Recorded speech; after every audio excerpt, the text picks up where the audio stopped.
What's up, Tailgaters? My name is Tailgate Nate, and welcome to my channel. I apologize for not getting this video up yesterday, but I'm going to run through these predictions a little quicker than I usually would, just for the sake of saving time. I had stuff I had to do yesterday, wasn't really able to get this video out, and but recording it Saturday morning. It is week 11 of the college football season, and there are a lot of big games this week here as well to help decide some things that are going to go on here in the college football playoff race. But before we dive into all of that, if you guys, my apologies, excuse me, I woke up maybe 45 minutes ago as of recording this. So, hey, if you guys could like, comment, subscribe, share my videos, really anything you can to help interact, even you're doing one right now by watching the video.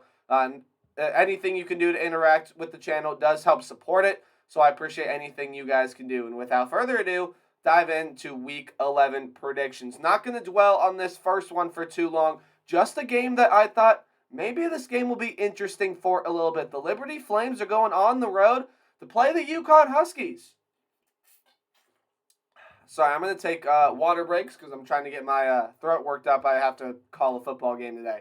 But you have the Liberty Flames going on the road to play the UCONN Huskies. UConn is sitting at 5-5 in the first year under Jim Mora, and they're looking for one more win to get to bowl eligibility. Will it be the Liberty Flames? Well, something that helps UConn out a whole lot is that Liberty is a fishbowl team. The Flames play to the level of their opponents. They've shown up big, and they've been able to beat teams like BYU and Arkansas this past week. But yet they've struggled against teams like Gardner-Webb and UMass and Akron. And look, this is a really, really solid UConn team. It's got a lot of good young talent on it, and they're going to have to, or Liberty's going to have to get out of that fishbowl mentality here to avoid a scare in this game. But the Huskies have to do a couple of things there as well. Can the Huskies secondary defend the Flames passing offense that has been just fantastic all year? The Flames throw the ball really, really well. We'll see if the Huskies secondary is ready to defend it. And then Liberty has a lot of turnover issues. They turn the football over a lot. And the Huskies in the past 3 or 4 games have forced, I believe the number was 14 turnovers, something like that. Or maybe it's 14 turnovers when they win games. I don't know. I just saw a stat about 14 turnovers and I said, wow, the Huskies know how to force turnovers. So this is going to be a really, really interesting game, I feel. I feel like this game is going to be fairly close throughout certain points, but I do believe once it's all said and done, Liberty will end up taking control, and I do believe the Flames will come away from this game victorious, denying UConn, at least for one more week, a shot to go to a bowl game. So I got the Liberty Flames winning this one here by 13. Oh, by the way, all lines and odds are as of recording this video, and all times and dates are pretty much set in stone there, and all times are in Eastern time. That's what I meant to say. My apologies. But I got Liberty winning this first game here against the Huskies. I have the Purdue Boilermakers going on the road to play the Illinois Fighting Illini, and what could prove to be a huge game in the Big Ten West. So, of course, with Illinois' loss last week, they keep things interesting in the race for a Big Ten West title. And I'll be previewing another game here that's going to be really important later on. But for right now, Purdue, if they win, they can still put themselves in the conversation. They're going to need some other things to help happen. But if Purdue can go on the road and win this game, they are still squarely in the mix, and then the last 2 weeks of Big Ten West play are going to be chaotic as all anything else. The Illini are the 6.5-point favorites entering the game right now. Purdue's passing offense has taken a little bit of a nosedive in the past couple games. It has to be crisp and clicking here in this game. This is a really good Illinois defense, but there are times where this Illinois secondary is vulnerable to teams who like to take shots down the field, and that usually is Purdue. It has to be Purdue today. And something that I think you guys should watch for today, I do believe that Illinois is going to control the clock today. Ironically, that's something that Purdue does very well. Illinois does not want that passing offense on the field. They want Chase Brown and company on the field for a lot of the game. So watch for the Illini to control the clock here. but also Purdue. That's something they do really well. So if the Illini are not able to take full advantage of that, watch for Purdue to really be able to settle in and control this clock there as well. Basically what I'm saying is whichever team ends up controlling the clock, probably going to have a lot better of a shot to win this game than the other, just by the way, the style of teams by the style of play that these teams play with. But it has to be a bend but don't break mentality for the Boilermakers. Illinois is going to get yards here in this game. There is no doubt and no question about that. It's just, can Purdue limit them to maybe not necessarily the amount of yards? Let me rephrase. Can Purdue be able to limit Illinois in this game? And can Purdue gain more yards, right? Can Purdue's defense step up and make some big plays? And as of right now, I just don't know that I trust Purdue to do that. I do think this passing offense is going to be back, and I think it's going to make some plays, keeping this game relatively close. But I do think that the Illini, even though the scoreboard may not show it at the end of the day, like I am projecting down here, I do think the Illini late in this game will take control, and I believe that the Illini will pull this one out and win by 3. Noon game on ESPN2. All right, this is probably the biggest game that is being played at noon. We got the LSU Tigers just coming off a massive win against the University of Alabama Crimson Tide, and now looking to keep that top spot atop the SEC West. Sitting at 5-1 with the tiebreaker wins over Ole Miss and Alabama. Of course, their lone loss being the Tennessee. They got a tricky road game on the road against the Arkansas Razorbacks. And, hey, put LSU on upset alert. I know Arkansas has not looked as crisp and as clean as maybe some people were going to think Arkansas was going to look like this year. But this can still be a dangerous Arkansas team. And Arkansas has everything they need to be able to pull off a win here against the LSU Tigers. What do I mean by that? Well, the Razorbacks are more than capable of creating pressure. They're one of the best teams in the SEC. In fact, I believe they're the leading team in the SEC in sacks. I believe they have 28 or 29, almost 30 of them on the year. And that also puts them at one of the best marks in the nation at getting back to the quarterback. This is an Arkansas defense that creates a lot of pressure and creates chaos in the backfield. But what the Razorbacks need to pay attention to, I don't have it listed here on the board. I probably should have, but what the Razorbacks need to pay attention to is if they're able to create pressure, but they can't bring down Jaden Daniels, watch out, because Jaden Daniels is a superb dual threat quarterback, and he's going to be able to get into the second level there as well. So watch out for the Hogs. You got to create pressure, and you got to get to Jaden Daniels early before he's able to get out of the pocket. For the LSU Tigers, it's been amazing to me to watch LSU have a lot of success, and yet Kayshon Boutte is not really that involved in the offense at all. Yeah, he had 7 catches last week, but they were for 51 yards. So LSU has maybe got to get Kayshon involved in this game here. Just something to keep your eye on. What's the workload like for Kayshon Boutte? I think that's going to be something really interesting to watch. Look, what this game comes down to is momentum, because the Razorbacks need momentum. They need a win bad. A win gets them in bowl season, and a win, I just think, builds momentum for this team. But the Tigers have every piece of momentum in the entire nation. In fact, I would say that LSU probably has the most momentum out of any team in the entire nation right now. But what doesn't help LSU is, look, this is a trap game scenario for the LSU Tigers. You're just coming off a big win. You are emotionally drained. Arkansas is needing a win. This is going to feel like a desperate team. I'm putting LSU on upset alert here, but Jaden Daniels is the reason why I can't pick this upset. I don't think that Arkansas...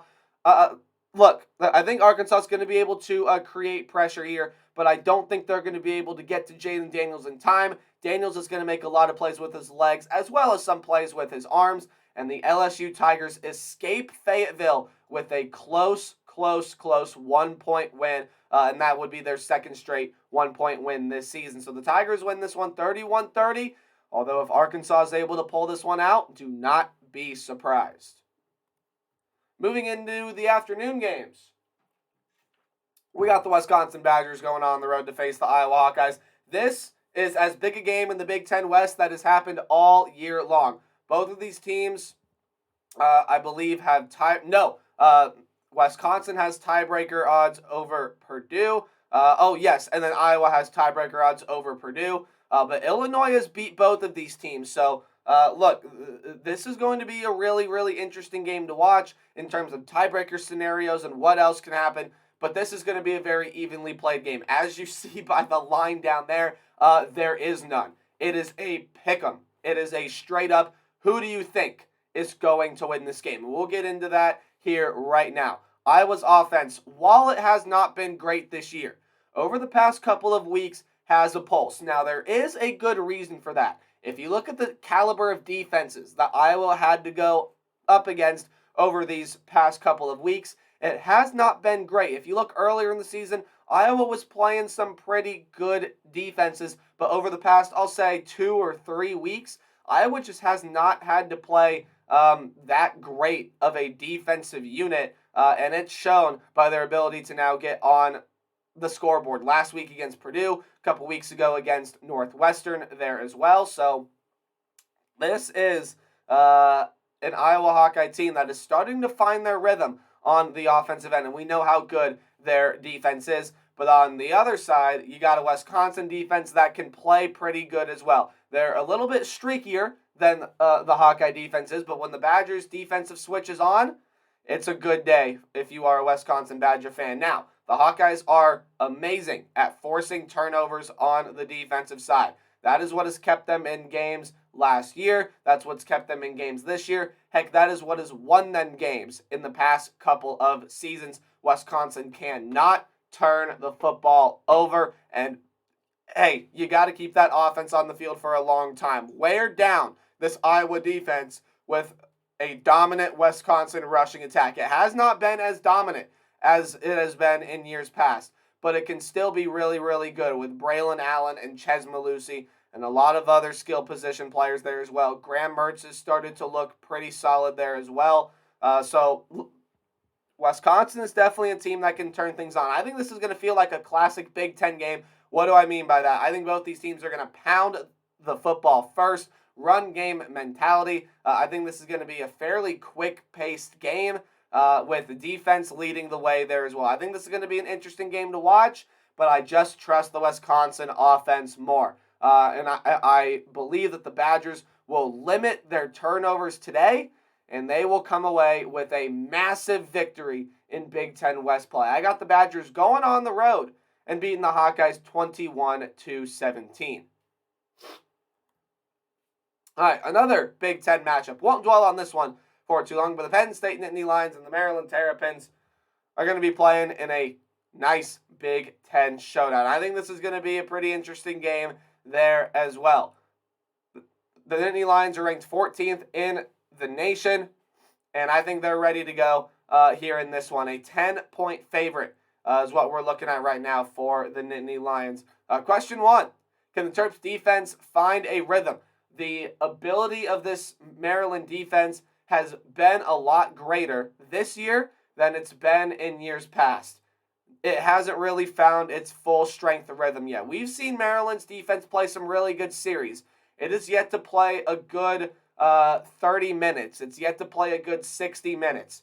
And Maryland's going to have to put it all together and do that today in order to get by a Penn State team that is going to be really feisty on the defensive end itself as well. But offensively for Penn State, you have to have success in the run game. That's going to be Maryland's game plan, is try to make Sean Clifford win this game.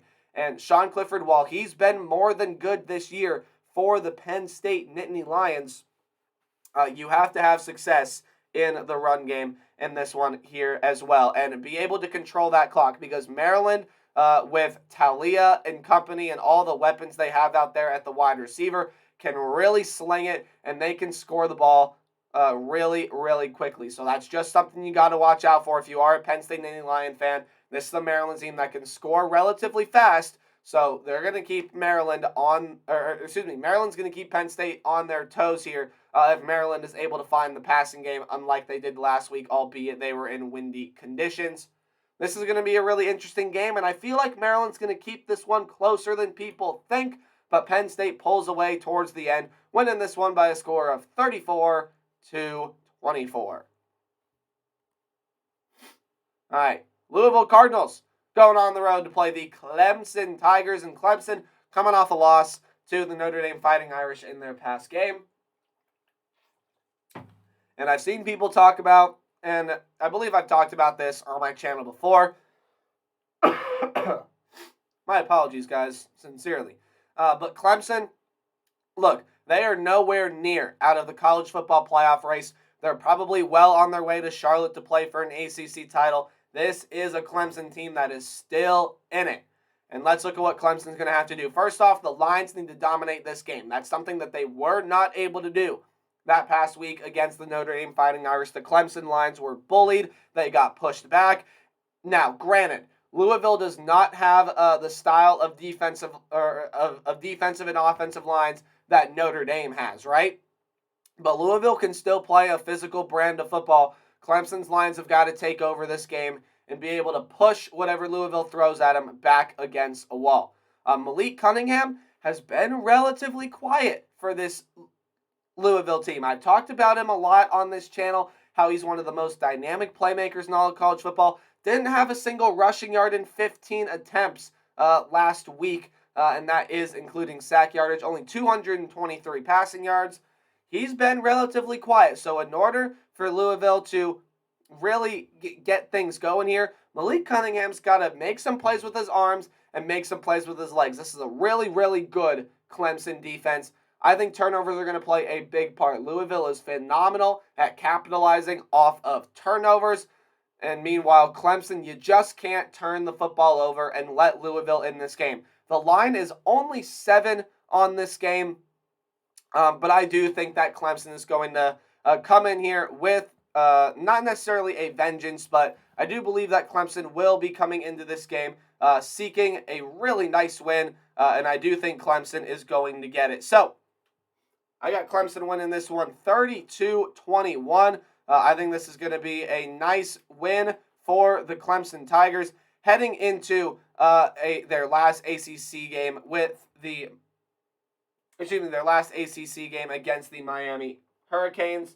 And I do believe that this is a Clemson team that's going to roll in here and get this win. Ooh, how about this for a group of 5 showdown? This one is going to be a whole lot of fun. Okay, sorry, I just wanted to make sure my computer was charging for a second. You got the UCF Knights going on the road to take on the Tulane Green Wave. What could be better than this? A group of 5 showdown late in the season. And most likely, you look at that bottom bullet point down there, this game is an early indicator of the group of 5 favorite. If UCF is able to go on the road here and win this game, they're likely in the American Championship game, probably going to end up rematching with this same Green Wave team. And then the winner of that would go. If Tulane is able to win this game, they are in the driver's seat for that spot in the group of 5, or for that New Year's 6 bowl game spot as the group of 5 champion. 22 versus 17, that's the national rankings. This one is going to be a lot of fun. Keys to this one, I only have a couple, and they're pretty simple. Let the Green Wave defense do its job. The Green Wave defense has been really, really good all year long. Statistically, it's been one of the better defenses in the entire nation, and then their offense has done a really nice job on capitalizing whatever this defense is able to muster up. They force turnovers, they get stops, and they don't allow explosive plays. Funny enough, though, this is a UCF team that's all they do. They are an explosive offensive team who likes to just drain you with their offensive prowess. Now, this team can play good defense there as well at UCF. But if this game turns into a shootout, that favors the Knights. Tulane's got a lot of great offensive weapons. Michael Pratt, Tajee Spears, some other guys out there at the wide receiver core that Michael Pratt is able to throw to. There are some good weapons here for this Tulane team, but UCF has the better weapons. Tulane has the better defense, but UCF has the better offensive weapons. So This, I think, is going to be a good mix of offense, of defense. I think we're going to see some moments where this game looks like a defensive struggle, some moments where this game looks like it could turn into a shootout. I think it's going to make for a great, and just phenomenal football game to watch. But I got the Tulane Green Wave. I'm riding this wave right now, right? I'm riding the wave of green, and I got Tulane winning this one 29-27. I think this is going to be a really good performance from the Green Wave, and I do believe that we will see them pull out this win. And again, like I've said before, will take that driver's seat as the front runner for the Group of 5 spot. You got the Alabama Crimson Tide going on the road to play the Ole Miss Rebels. Alabama's the 11-point favorite right now. Could be the biggest game of the college football week here. But a couple things to keep an eye on. Will Alabama be able to stop the Rebel rush attack? This is the third best rushing attack in all of college football. They run the ball really effectively. And this is an Ole Miss team that is going to look to keep that pressure on against this Alabama team. I'm excited to watch this quarterback battle as well. Bryce Young versus Jackson Dart, and more importantly, which defense can create more pressure. Right now, I trust Alabama's defense to be able to create that pressure. They were able to do it on Jaden Daniels. Didn't necessarily work out for him. Jackson Dart has shown his ability to run the football there as well. Not as much of a dual threat quarterback as Jaden Daniels has been this year, but he does have the ability. So Bama's got to be able to get Jackson Dart in the backfield and slow him down, and Ole Miss that defense. Of course, when teams get pressure on Bryce Young, this is an Alabama offense that can struggle to put things together. So you got to get pressure on Bryce if you're going to want to be able to pull out and win this game. Is this the time, though, that we finally see the Alabama team that goes on the road and is road dominant? I know the scoreboard in the Arkansas game would say otherwise, but they did have troubles with Arkansas in that game. Of course, you go on the road and lose at Tennessee. You go on the road and lose at LSU. This is an Alabama team that has struggled on the road this year. Is this the time they finally put everything together and are able to be road dominant? Not quite. While I do think Alabama's going to win this game by a pretty fair margin, I got them winning this one by 10. I do think Alabama's going to show its moments where it's going to struggle with this Rebel team, and it's going to struggle defending the run. But Alabama, at the end of the day, puts it all together. Maybe the scoreboard makes it seem not as close as it actually was, but I got the Crimson Tide pulling this one out and getting back in that win column 37-27, which means LSU, if Bama's able to pull this one off like I'm predicting, and you're able to get a win against Arkansas today, there's your front runner for that division in the SEC. Speaking of the SEC, a really interesting showdown here. At the beginning of the year, I put this game on upset alert. I'm still gonna go ahead and ring that bell. I am just not ringing the cowbell as loudly as I was at the beginning of the year. Two Bulldogs going head-to-head, the number one team in the nation going on the road to play a feisty Mississippi State Bulldog team. Will Mississippi State's passing attack be too much for Georgia? Will this secondary of Georgia be able to handle this Mississippi State Bulldog passing attack? I'm going to go ahead and answer that question right now, and I'm going to say I think that they will be able to. Look at what they did against Hendon Hooker and company last week, right? Tennessee was not able to do... pretty much not able to do what they've been all season long, which is throw the football really well, which is play with tempo. Georgia's defense was able to limit the big plays and slow Tennessee down. Yes, this passing attack is going to be a little bit different. This passing attack is going to be a little bit different from this Ole Miss team, as that is really all Georgia has to focus on. But if last week tells us anything, it's that Georgia will be ready for it. And you can't sleep on the Georgia offense there as well. But, important caveat here. The Georgia offense is going up against a really aggressive Mississippi State defense. This is an aggressive style of defense, kind of similar to that of what Georgia plays with, but it's that bulldog mentality, right? the Bulldog mentality. It's feisty and it's hard to beat. But Georgia's offense is good enough to beat any defense they play in the country. Georgia's offense is slept on. But of course, when you have a defense as good as Georgia, the defense is going to get all the traction. But the offense still really good for this Georgia team. You can't sleep on it. I think this is going to be a really, really interesting game here.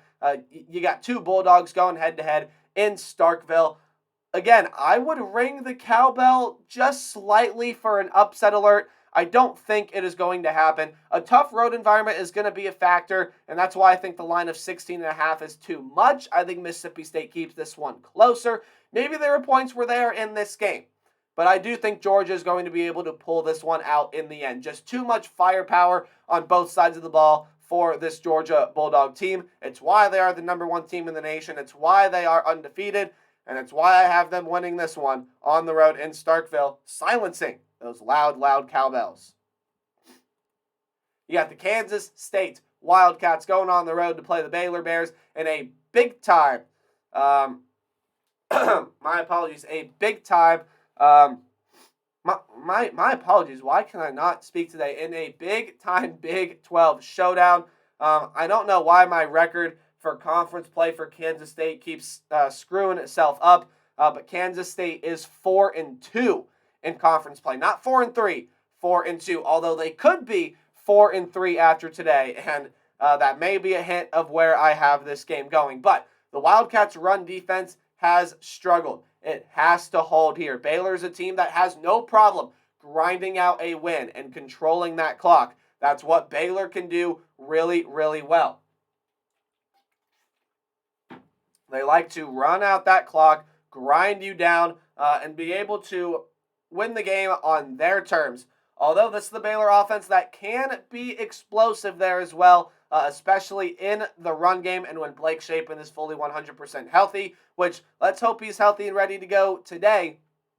The Baylor passing attack can be really good there as well. So Kansas State's got to play good defense. We've seen them play good defense as well, but the run defense has struggled in the past couple of weeks. Baylor's defense has got to do the same thing, though. Baylor's defense allowed close to 500 yards against Oklahoma, and that upset game against West Virginia, they allowed West Virginia's offense to do pretty much whatever they wanted to do. Baylor's defense is going to have to hold. This is a very balanced Kansas State team. Their offense can really move it, and they got a lot of weapons. Deuce Vaughn, Adrian Martinez when he's at quarterback. If not, Will Howard has shown he can be an effective weapon under center there as well. This is going to be a really interesting game to see what defense is able to hold the other offense better.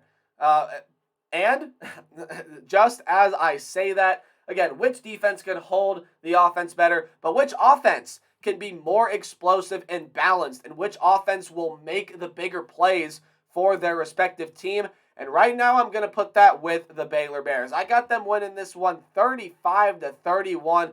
A night game on Fox Sports 1. I think this is going to be an incredible game to watch, but Baylor maybe just uses the clock up a little too much, and that is what helps Baylor stay alive in the Big 12 championship race. Woo, big one here in the Pac-12. Now, next week is a huge week for the Pac-12, but this game right here is massive. This is a huge game. You got the 25th ranked Washington Huskies going on the road to play the 6th ranked Oregon Ducks. And Oregon not really being a team that's being talked about in the playoff conversation a whole lot quite yet. If they're able to win this game and they're able to just win this game with ease, watch out, because Oregon is coming for a spot in the college football playoff. I have them in my projections right now. I do think that this team really is that good right now. And part of it is their quarterback play. Bo Nix is playing like a Heisman candidate. He's the only player in the nation with 20-plus passing touchdowns and 10-plus rushing touchdowns. He has been really, really good for the Ducks this year. Definitely is making a case why he should be in New York as a Heisman finalist. Hey, heck, if not, go win the darn thing. But Michael Penix, on the other side, is a really good quarterback himself, and he's going to need to have a big day here for the Washington Huskies. This is an Oregon defense that ever since getting blown out in that first game of the year. I know people talk about that game in Atlanta a lot, but Oregon has massively improved on both sides of the ball since that game, but especially defensively. They have played really, really well. And Washington has had many road struggles this season. They lost on the road to a terrible Arizona State team. And they've had troubles on the road there as well. They got beat by UCLA. I believe they were barely able to get by Stanford. This is the Washington Husky team that plays really well at home, but when they have to go on the road and play in a road environment, this is where Washington, my apologies, maybe is not so lucky. And let me tell you, Autzen Stadium is a tough place to play. This stadium is going to be packed. It is going to be a rockin' atmosphere here. Washington, if everything goes right, are going to be put in this game, but just the way that Washington has shown they struggle on the road this year, I do not trust them to be able to ring the upset alarm here. I do believe that Oregon's going to be able to come out and get this win fairly handedly, might I add there as well, just based off Washington's road struggles and the way that Oregon has been playing as of late. I have to go with the Ducks. I'm not necessarily going with the Ducks super big here, but I'm going with the Ducks to pull out a near 2-touchdown win, 37-24. I believe 3 more games left on the slate for you. The North Carolina Tar Heels are going on the road to play the Wake Forest Demon Deacons, who are the 4-point favorite heading into this game, and they've been in a little bit of a slide, the Demon Deacons have. They've lost their past 2 games and are really looking for a way to get back into that win column. Well, this is a North Carolina Tar Heel team that, even though they're sitting at 8-1, 15th in the nation, likely not a lot of people are talking about them to go to the playoff race. Well, if everything goes right, maybe there's a shot North Carolina gets into the Final Four. But in order to do that, this North Carolina Tar Heel defense that has been quite suspect throughout most of the year, it's a defense that just continues to disappoint and not really live up to expectations that the fan base has set for it. It has to play its best defensive performance of the entire season here in this game, because Wake Forest can really pound it on offense through the ground, through the air. Sam Hartman and company are amazing. Wake's offense is dynamic, but it has one flaw. It turns the ball over too many times. When Wake Forest goes and turns the ball over 3 or 4 times, that is a recipe for disaster. Just look at the Louisville game. I mean, they turned the football over 8 times, and that game ended up being not pretty at all. Wake Forest has to hold on to the football here in this game if they want to be able to pull off this win. Because, let's face it, these are 2 offenses that are dynamic, and 2 offenses that are well more than capable of going to score points. But, both of these defenses have struggled this year. Complementary football is going to be a huge thing to watch for in this game. Which offense is more dynamic, and on top of that, which defense can make the bigger plays. And I truly believe that this is a toss-up type game. It was a toss-up type game last year. Wake Forest was looking like a dark horse college football playoff team, and then North Carolina came in and beat them. Flip the roles now. North Carolina is looking like a dark horse college football playoff team, and Wake Forest rolls into this game needing some momentum, needing a win. I'm going to ride with the Demon Deacons here in this game in a high-scoring affair. I got the Deeks winning this one 44-42. You can catch this one at 6:30 on ESPN2. I think this is going to be a back-and-forth style game like we saw last year, with Wake Forest maybe making that one extra defensive stop to be able to pull this game out. Woo-hoo. Talk about a Texas-size showdown. The TCU Horned Frogs going on the road to play the Texas Longhorns. The Longhorns still well in conversation to go to Dallas to play for a Big 12 championship game, while the TCU Horned Frogs are number 4 in the nation. Right now, the Horned Frogs are holding down a playoff spot, and they do not want to lose that. Let's talk about the MOs for this team. Of course, Texas is going to be that 7-point favorite. I don't think that surprises anybody here. But let's look at the MOs for this team. TCU starts off slow, and Texas starts fast. Just look at the past couple of games, or I guess look at games against common opponents. TCU found themselves down against Kansas State. Texas was up 31-10 at half against that same K-State team. Well, let's look at the results of both those games. Yes, both teams came away with a win, but the TCU Horned Frogs had to battle back from behind. TCU has battled back from behind all year long. They battled back from behind against Oklahoma State to go win that game. They battled back from behind against Kansas State to go win that game. In a way, they battled back from behind against Texas Tech, and they went and won that game. Texas starts off fast, but they've let games slip. They were up big against Oklahoma State. They let that game slip. They were up big against Kansas State. They almost let that game slip. So there are ways for this Texas team to look. Maybe again, when you look at the patterns that have emerged from both of these teams this year, that favors TCU a whole lot, especially if Texas is going to come in, start off really strong. If TCU is able to get a couple stops in there, look, that favors the Horned Frogs. Something tells me that Sonny Dykes and TCU have no problem playing from behind. And that's what TCU is going to look to do today there as well. The Frogs manifest comebacks. This is going to be a classic Texas-size showdown. Max Duggan versus Quinn Ewers. What could be better than this? How about a Texas upset win? Yeah, the Horned Frogs, I do believe, will be going down today. I just think Texas, with Quinn Ewers, are going to play better than TCU. And I think TCU, this will be a strong start from Texas that they won't necessarily be able to overcome. Won't surprise me to see Texas up by 2 touchdowns or more going into halftime. But hey, you know what? This is a TCU team right here that can battle it back. I just don't think it's going to be enough to get past the Texas Longhorns. Texas pulls off the win against previously unbeaten TCU. All right, and the final game I have previewed for you guys here. Going to run through this one pretty quickly. The 23rd ranked Florida State Seminoles are going on the road to play the Syracuse Orange. Now, this is a very interesting game. The Orange started out 6-0. Everything was looking great for the Orange. Then they've started to fall off. They have lost their past 3 games and are looking for just something to get back into that win column. Meanwhile, this is the last ACC game for Florida State as they have Louisville and Florida left on the schedule after this week. Looking at some keys for the game. Can the Syracuse defensive backs be ready for Travis and company? Well, they're going to have to be, right? Jordan Travis has played really well in a Seminole uniform this year, and he's got a lot of weapons to throw to on the outside, and a lot of playmakers out there that can beat you like that. So Syracuse is going to have to be ready for a passing attack that can tear up that secondary. And the Seminoles' defensive front can take over ball games. It's a really good defensive front. In my opinion, it's one of the best defensive fronts when it's clicking on all cylinders in the entire nation.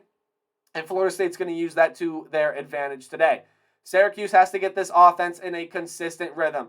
There are times where the Syracuse offense is just not on the same page. However, in moments when it is on the same page, it is dynamic and it really plays some really good ball.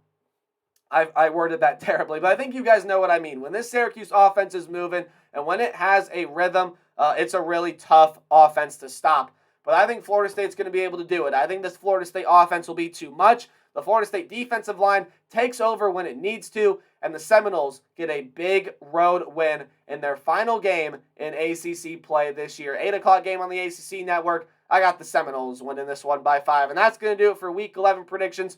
Little bit of a longer video than I would have liked, but hey, you guys have a video now, and it should be up before the game start, although I believe I'll be cutting this one really close. So thank you guys so much for watching. Please like, comment, subscribe. Anything can help support the channel. And remember to play hard, but tailgate harder. I'll see all you guys in the next video.